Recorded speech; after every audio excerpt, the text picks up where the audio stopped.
कविता अपने माँ बाप की बहुत ही लाडली थी। 3 बड़े भाइयों की बहन थी। कोई भी चीज़ मांगने पर उसी वक्त उसके सामने हाजिर हो जाती थी। पूरे घर में रौब था उसका। पूरे परिवार में नौकरों पर रौब था उसका। पूरे परिवार और नौकरों पर राजकुमारी की तरह हुक्म चलाती थी कविता। स्कूल में भी पूरा रौब था उसका। बड़े घर की लाडली जो थी वह। ऐसे ही उसने कॉलेज में दाखिला लिया। उसके ठाठ बाट बड़ी गाड़ी में आना जाना, हर दिन नया फैशन देखकर हर कोई उससे दोस्ती करना चाहता था। थोड़े ही दिनों में उसके बहुत से दोस्त स्कूल में बन गए। पूरे कॉलेज में उसकी अपनी एक अलग पहचान थी। इन दिनों उसके घर एक रिश्ता आया।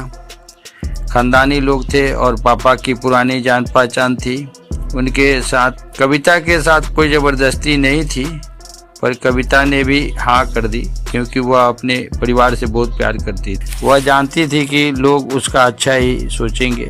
लड़के का नाम राज था। राज काफी पढ़ा लिखा और समझदार लड़का था। ससुराल वाले भी अच्छे थे। ससुराल में कविता की जगह वैसी ही थी जैसे कि मायके में। कोई भी कार्य कविता की सलाह के बिना नहीं होता। सबकी लाडली बहू बन गई थी वह।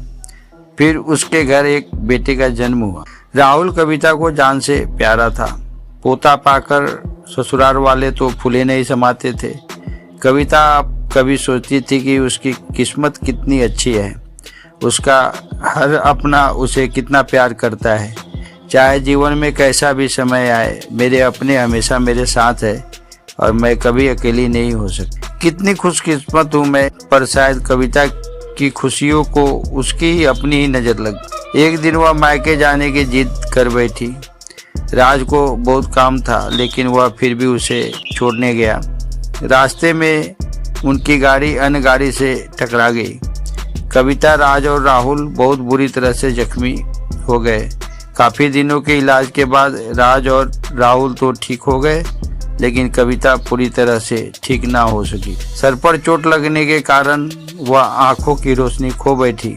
अब कविता की किस्मत जैसे उल्टे पांव चलने लगी। मायके वाले कुछ दिनों तक उसे मिलने आते रहे। फिर कभी कभार फोन भी करके पूछ लेते, अब कैसी हो। धीरे धीरे यह सिलसिला भी कम हो गया। ससुराल वालों की सहानुभूति भी कम होने लगी। घर में किसी को पास बैठने के लिए कहती तो जवाब मिलता, बहुत काम है, अब तुम भी हाथ नहीं बटा सकते। राज भी चिड़चिड़ा हो गया था। बस राहुल ही था उसके साथ, जिसके साथ वह हंसते खेलते उसका वक्त गुजर जाता था। एक दिन कविता के हाथ से कुछ सामान गिर गया, जिसकी वजह से राहुल को हल्की सी चोट लग गई। कविता के सास ससुर ने राहुल को उनसे अलग कर दिया, कहीं उसके ना देखने की वजह से बच्चे को कोई नुकसान न हो जाए। कविता अंदर से टूट चुकी थी।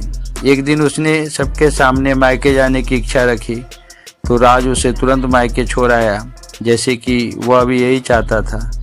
लेकिन राहुल को उसके साथ नहीं भेजा गया। कविता कभी राहुल से दूर नहीं रही थी, पर अपनी कमी के कारण उसने ज़्यादा बहस नहीं किया। कविता को लगा कि वह 3-4 दिन वहाँ रहेगी तो थोड़ा हवा पानी बदल जाएगा, क्योंकि वह कितने दिनों से कहीं भी बाहर नहीं गई थी। घर वाले भी इतने दिनों तक उसे देखकर कितने खुश होंगे।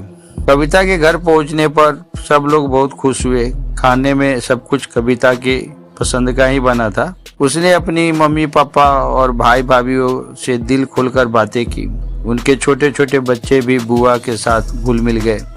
रात को सोने के वक्त जब वह कपड़े बदलने लगी, तब उसे पता चला कि उसका बैग बहुत भरा हुआ था। वह सब समझ गई थी। वह बहुत उदास हो गई। कुछ दिनों तक तो सब ठीक ठाक रहा। फिर जैसे समय बदलने लगा, सबका व्यवहार बदल गया। वह लोग जैसे थक चुके थे। सब लोग घुमा फिरा कर पूछने लगे कि राज कब आ रहे हैं उसे ले जाने के लिए। वह बहाना बना देती, लेकिन वह जानती थी कि उस घर में अब उसके लिए कोई जगह नहीं है। कविता से चलते वक्त कुछ न कुछ नुकसान हो जाता। थोड़ी बहुत टोका टोकी भी उसे सुनाई देती, वह टाल देती थी। लेकिन उसके हाथ से लगकर एक कीमती फूलदान टूट गया। छोटी भाभी ने बहुत हंगामा मचाया कि माता पिता रोज के झमेलों से तंग आकर उन्होंने राज को खुद से फोन कर दिया। राज कविता को अपने घर ले गया। कविता को अपने परिवार वालों से यह उम्मीद नहीं थी। कविता के कहे बिना घर में एक पत्ता भी नहीं हिलता था। उस घर में उसके लिए वो बोझ बन चुकी थी। राज के साथ ससुराल आते वक्त बहुत खुश थी, क्योंकि वो अपने घर जा रही थी, अपने जिगर के टुकड़े राहुल के पास। परंतु यह खुशी भी बहुत पल नहीं रुक सकी। सारा बंदोबस्त पहले से ही किया हुआ था। कविता को सीधे ऊपर वाले कमरे में पहुंचा दिया गया। राहुल से दूर रहने की सख्त चेतावनी दे दी गई। एक काम वाली लता को उसकी जिम्मेदारी सौंप दी गई, जो उसके खाने पहनने जैसी जरूरतों का ध्यान रखती थी। कविता अधिकतर चुप ही रहती थी। कभी कभी काम वाली लता से थोड़ी बातचीत कर लेती। उसके जरिए राहुल का पता चल जाता था उसको। सबकी लाडली बेटी और बहू सबके लिए लाडली से बोझ बन चुकी थी।